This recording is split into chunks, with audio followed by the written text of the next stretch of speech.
All right, so, you sent over this chapter from the Built for Greatness, Built for God movement. And chapter 9, overcoming excessiveness, really caught my eye. Yeah. I mean, this idea of it being like a Christian, edition of the Tao Te Ching, trying to, present the gospel in this new light. Yeah. I mean, I love it. And it says it aims to restore the truth. So Right. our deep dive today, is for you to be able to really get to the heart of what this chapter is saying, make it something that you can immediately use. Yeah, this chapter, I think it really speaks to what we're going through today, right? Like, this world just feels so full of information and demands and, It really does. everyone's asking for something. So Yeah. this whole thing about moderation and humility and discernment, that's at the heart of this chapter. It's not just about understanding this text. It's like, how do you apply it to your daily life? How does it connect to these big Christian ideas? Right. And then, how does it even connect to other traditions around the world? Yep. Exactly. And how it connects. The structure of this chapter seems so intentional to me. It lays out the message right up front. Yeah. Then it goes into this renewal thing. Right. Breaks it down into mindset, aim, practice. So here's the message, here's how you do it, and then it broadens out to other faiths in this respond section. Okay. So it's kind of like, here's how it connects to the bigger picture. Yeah, that's actually a really helpful way to map out our exploration today. I think so too. Right. So where do we even begin with this overcoming excessiveness thing? Well, it all starts with this really powerful core message, and it's about the wisdom of knowing when to stop, right? Knowing when enough is enough, avoiding too much of anything. Okay. And the very first line of the chapter captures this so well. Holding a cup that overflows is not as wise as knowing when to stop. Wow. I mean, that image is so strong, isn't it? It is. It's like you can really feel it. Yeah. We all feel that sense of overload sometimes, right? Absolutely. Trying to cram in more information, always striving for that next achievement. It's like you said, trying to fill that cup beyond its limit. It just spills everywhere. It's wasteful, right? Completely pointless. So what's the lesson there for us? The lesson is that knowing your limits, knowing when you have enough, whether it's information, possessions, activities, Okay. that's where true wisdom lies. I like that. Because it prevents burnout, it prevents you from being inefficient and overwhelmed, which I know is something that many people are dealing with these days. Big time. Okay, so then it goes on with these really interesting metaphors. Yeah. Like the one about sharpening a sword. Right. If you just keep sharpening it endlessly, it becomes brittle and it breaks. So how does that apply to us, on a deeper level? Well, what's really interesting is that it connects to this idea of overexertion in life.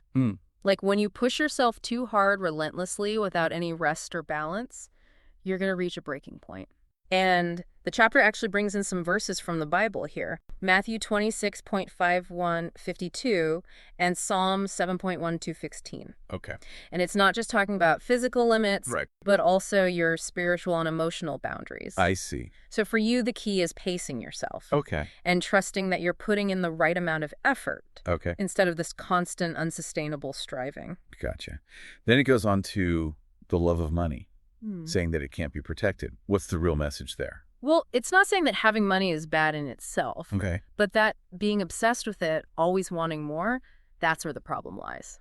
And it brings in 1 Timothy 6.6-10, which talks about how this desire for riches leads to all sorts of trouble. Yeah. So the takeaway is to focus on things that actually matter. Okay. Like your relationships, your character, your spiritual growth. Right. Instead of chasing after something as temporary as material wealth. It's that feeling of never having enough. Right, Got it. exactly. That constant striving for more. A trap for sure. Absolutely. Okay, so then it gets into riches and titles. Yeah. Saying they lead to arrogance and disaster.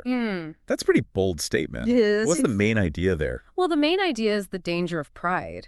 And this is a theme you see in Christianity and in so many wisdom traditions. Yeah. And it uses verses like Matthew 23.58 and Habakkuk 2.5 to show how seeking external validation and status can really inflate your ego and ultimately lead to your downfall. So for you, it's a reminder to stay grounded. And remember that true worth comes from within, not from what other people think or from what you own. Okay, and then it wraps up with success and fame. Yeah. Saying that staying humble is key, which is tough in a world that's all about self-promotion, right? Absolutely. It's a constant challenge. So what's the takeaway for you? The takeaway is that success without humility is ultimately meaningless. It's like a hollow victory. The chapter points to Matthew 23.12 and Sirach 3.1820, both emphasizing that true honor comes from humility. So it's a reminder for you to focus on serving others. Okay. And to acknowledge that your achievements aren't solely your own doing.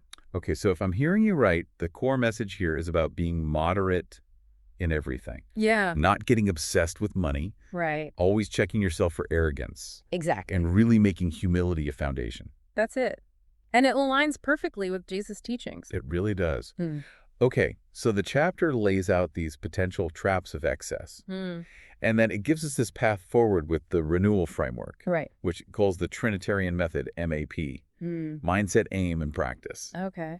And it says, God's love shapes our mindset, trust in the Son directs our aim, and faith in the Holy Spirit guides our practice. I like that. Yeah, so let's break down these mindsets first and see how they connect back to this core message. Okay. Sounds good. So the first mindset is moderation in all things, Okay. which goes back to that overflowing cup idea. Right. It's about cultivating contentment and self-control. Understanding that too much of anything can be harmful. Absolutely. And it even brings in Proverbs 30.8-9. All right. Which talks about asking for just enough. So what does that look like in practice? Well, it means taking a hard look at your life. Okay. And seeing where you might be overindulging, like setting limits on your spending. Okay. Being mindful of what you consume. Okay. And really appreciating the simple things. It's about intentionally cultivating that sense of enough. Okay, great. The second mindset is about avoiding overexertion and resting in God's provision.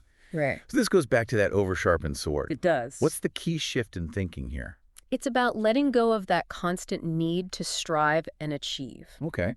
And instead learning to trust that there's a bigger plan and that rest and renewal are crucial. And Matthew 11.28 really speaks to this. Right. It's that invitation to come to Jesus and find rest. Right. So how do you actually apply this mindset? Well, you need to intentionally schedule time for rest, prayer, and things that rejuvenate you. Okay. It's realizing that taking breaks isn't a sign of weakness. It's actually necessary for your well-being. Right. And trusting that you don't have to do everything all the time. Gotcha. The third mindset deals with the love of money. Right. Encouraging us to shift our focus from material stuff to eternal values. Yeah, and this echoes 1 Timothy 6.10. Okay, so what's the change in perspective here? It's recognizing that true wealth isn't about what you own. It's about things that have lasting spiritual significance. Okay, and how do you actually live this out? Well, you can start by practicing generosity. Okay. Being mindful of your spending habits and focusing your time and resources on serving others. Okay. And investing in your spiritual growth instead of just wanting more stuff. Gotcha. The fourth mindset is humility and success and recognition. Right. This one's connected to the dangers of riches and titles. Yeah, and James 4.6 reminds us that God favors the humble. Right. The important thing to remember is that your success isn't solely because of you. Okay. It's ultimately a gift. And that changes how you act. So how does this translate to your behavior? Well, you acknowledge God as the source of your blessings. Okay. You use your success to serve others instead of seeking praise for yourself. Right. And you stay open to learning and feedback even when you achieve something great. That makes sense. And the last mindset under renewal is about staying humble even when you're famous or successful. Right. And this one links back to Matthew 23.12. So what should you focus on in those situations? You need to focus on keeping your identity grounded in something deeper than your accomplishments and always giving credit where it's due. So what are some ways to actually live this out? Well, you can consistently thank God and others for your successes. Okay. You can use any platform or influence you have to help others and spread positive messages. Right. And you actively avoid boasting or promoting yourself. I like it. That's a really clear breakdown of the mindset part. The mindset is about this internal change, and then aim is about intentional direction. Yeah. So how do these ways of thinking become concrete aims? Okay, so the aim section takes those inner changes and turns them into goals you're actively striving for. Okay. And just like the mindsets, there are 5 aims. Okay. The first one is aim for moderation and balance, which again connects to the overflowing cup. Gotcha. And it references Philippians 4.11:12, where Paul talks about being content in every situation. So what should my intention be here? Your intention should be to consciously avoid excess in every area of your life, to seek that balance. Okay, and how do I actually do that? And you need to look at your habits Okay. and set boundaries in areas where you tend to overdo it, Oh. whether it's work consumption or even leisure activities. Right. The second aim is aim for rest and renewal. This one's tied to the over-sharpened sword. And it stresses finding that balance between work and rest. It does, and it mentions Mark 6.31, where Jesus tells his disciples to come away and rest a while. So what should I be intentionally focusing on here? You should be focusing on making time for spiritual, mental, and physical rest, Okay. and actively scheduling it in. Okay, so how do I make that a real goal? You make it real by treating rest as a non-negotiable, just like an important appointment. Okay. Schedule it into your week. Okay. That includes dedicated time for prayer reflection and activities that truly recharge you. Gotcha. The third aim is aim for contentment, not the love of money. And this one's based on Matthew 6.19-1. Right. So what should my guiding principle be when it comes to material things? Your guiding principle should be to focus on spiritual wealth and find satisfaction in what you already have instead of constantly wanting more. So how do I put this into action? You can put it into action by practicing gratitude for what you have, Okay. by prioritizing giving and generosity over accumulating more stuff, and by investing in relationships and your spiritual growth. Gotcha. The fourth aim Yeah. is aim for humility, especially in success. Right. And this one links to the dangers of riches and titles. It does, and it uses Proverbs 16.1 as a reminder that pride goes before destruction. So what should I be aiming for when I achieve something? Your aim should be to use your success to serve others with a humble attitude, Okay. always remembering that your abilities are a gift from a higher source. So how can I consistently aim for that kind of humility? You can do that by actively looking for ways to serve, Okay. by really listening to and valuing what others contribute, and by always acknowledging the role that God and others have played in your achievements. Gotcha. And the last aim is aim for humility and gratitude in achievements. Okay. This one's connected to staying grounded after success. It is, and it uses Luke 14.1 as a guide. So what should my ongoing intention be when it comes to my accomplishments? Your intention should be to avoid boasting in any way and to consistently point others to the source of your abilities and blessings. Okay. And how do I make sure this is a real goal for me? Well, you need to regularly examine your motivations Okay. to make sure you're not seeking recognition for yourself, Right. and to focus on using your achievements to fulfill a purpose that's bigger than you. So to recap, mindset is about changing how you think. Right. Aim is about setting intentional goals. Exactly. And that brings us to practice. Yeah. What concrete things can I do to actually live out these mindsets and aims? That's what the practice section is all about. Okay. It gives you specific steps to take. Okay. The first practice Right. is practice moderation in all things. Right. And it references 1 Timothy 6.6-8. So what are some tangible actions I can take? Well, you can set limits on how much you consume. Okay. You can make a conscious effort to choose simpler things in your daily life. Okay. And you can regularly check in with yourself to see if you're going overboard in any area. Gotcha. The second practice is practice rest and renewal. Right. And it's based on Exodus 20.810, the commandment to keep the Sabbath. Okay, so what are some practical steps I can take here? You can establish a regular pattern of rest, Okay. both daily and weekly. Right. You can intentionally disconnect from work and other demands. Right. And you can engage in things that truly replenish your spiritual, mental, and physical energy. Gotcha. The third practice Yeah. is practice contentment and avoid the love of money. Right. And this one's guided by Matthew 6.3133. Right. So what are some specific things I should do? Well, you should practice gratitude for what you have. Okay. You should focus on your spiritual growth instead of chasing material wealth. Right. And you should actively look for opportunities to be generous. Okay, the fourth practice is practice humility in the face of success, Mm. and refers to James 4.6. Okay, so when I achieve something, what are some specific actions I should take? Well, the first thing you should do is give credit to God and acknowledge anyone else who helped you along the way. You should actively look for ways to serve those around you and avoid anything that could be seen as bragging or putting yourself above others. Okay, and the last practice is practice humility in success and remain rooted in God's will. Right. And references Proverbs 22.4. So what are some things I should do consistently? You should regularly seek God's guidance through prayer and scripture. Okay. You should use your achievements to advance his purposes. Hmm. And you should consciously avoid getting caught up in your own importance. So the renewal framework is really comprehensive. It is. It gives us this step-by-step guide to overcome excessiveness. Right. It does. It takes you from changing your inner world Right. to setting goals Yeah. and then to actually putting those goals into practice. I love it. All right, so now let's dive into the respond section. Okay. This is where we see how these truths show up in other traditions. Right.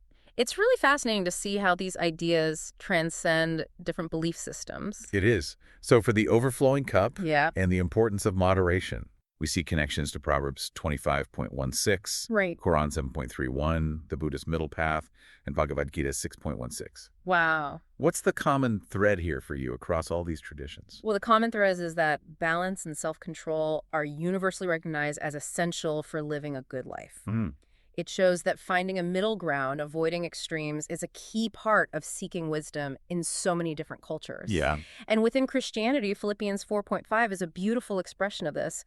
Let your gentleness be evident to all. It really is. It's amazing how different paths converge on this idea of balance. Yeah, exactly. So for the sharpening sword metaphor and the need for rest, Right. we see Mark 6.31, the Jewish Sabbath from Exodus 20.8, the Islamic practice of Salah, and Buddhist mindful rest. Okay. So what's the shared understanding about rest here? Well, the shared understanding is that every human being needs time to pause and reflect. Mhm. All these traditions recognize that you can't keep going without taking breaks to rejuvenate both physically and spiritually. And Psalm 23.2 captures this beautifully in the Christian context. He makes me lie down in green pastures. It's that rhythm of work and rest that seems to be built into our very nature. Exactly. Okay, moving on to the love of money Mm. and the importance of contentment. Okay. We find connections to Matthew 6.24, Right. Quran 3.18a, the Buddhist first noble truth about suffering caused by attachment, and Bhagavad Gita 4.24. Wow. So what's a common wisdom about wanting things? The common wisdom is that materialism is a dangerous trap, and that true fulfillment comes from focusing on spiritual things, not from accumulating wealth. Yeah. And Hebrews 13.5 reinforces this within Christianity. Keep your lives free from the love of money and be content with what you have. It's interesting that this idea that material wealth isn't the ultimate goal shows up in so many different faiths. It really does. It speaks to a deeper truth about human nature. Okay, so now let's look at riches and titles Hmm. and the call to humility. The parallels here are James 4.6, Quran 25.63, the Buddhist emphasis on humility as a key to enlightenment, and Bhagavad Gita 13.8. Right. So what's the consistent message about pride? The consistent message is that pride is a major obstacle to spiritual growth and to having healthy relationships. Humility is universally seen as a virtue, Right. and Proverbs 22.4 emphasizes its importance. Humility is the fear of the Lord. Its wages are riches and honor in life. And the theme of humility runs through all these traditions. Absolutely. And finally, let's look at success and fame and the call to stay humble and serve others. Okay. The connections here are Matthew 23.12, Quran 42.37, the Buddhist concepts of dana and karuna, and Bhagavad Gita 9.22. Right. So what's the shared perspective on achievement? The shared perspective is that success should lead to service, deeper sense of responsibility, Okay. not to arrogance or self-promotion. So it's about shifting your focus from personal gain Right. to contributing to the well-being of others. Exactly. And 1 Peter 5.6 sums this up beautifully. Humble yourselves, therefore, under God's mighty hand, that he may lift you up in due time. It's really powerful to see how these common threads are woven through these different spiritual traditions. It is. It shows that the values of moderation, rest, contentment, and humility aren't limited to one belief system. Right. They speak to something deeper, a shared understanding of how to live well. Yeah, this respond section really highlights that. It does. It shows that these aren't just abstract religious ideas. Right. They're practical wisdom that applies across cultures and throughout history. It's a reminder that even though we have different ways of expressing it, Yeah. the core principles for a balanced and fulfilling life are often the same. So as we wrap up this deep dive into Chapter 9, you've really gained a lot of insight into its main message, the dangers of excess, Yeah, the path of balance offered by the renewal framework, right. and the fact that these principles resonate with other faiths. It's a lot to unpack. It is. The key takeaways for you are to choose moderation. Right. Find true contentment. Hmm. Actively practice humility. Yeah. And recognize how important rest is. Absolutely. And remember, these aren't just theories. They're Right. meant to be put into practice in your everyday life. Absolutely. And they can help you find peace even when things feel chaotic and demanding. Yeah. And the chapter ends with this quote attributed to St. Thomas Aquinas: truth cannot contradict truth. Mm-hmm. It's inviting you to think about how all these different expressions of wisdom from different traditions might actually be pointing to a deeper understanding of what it means to live a life that's truly great and God-centered. It is an invitation to keep exploring. Right. To keep searching for those connections in your own life and in the things that resonate with you. I love that. Yeah. So to sum it up, Okay. embrace balance. Find your purpose. Right. And maybe try to have a little less excess in your life. Absolutely. Thanks for joining us on this deep dive.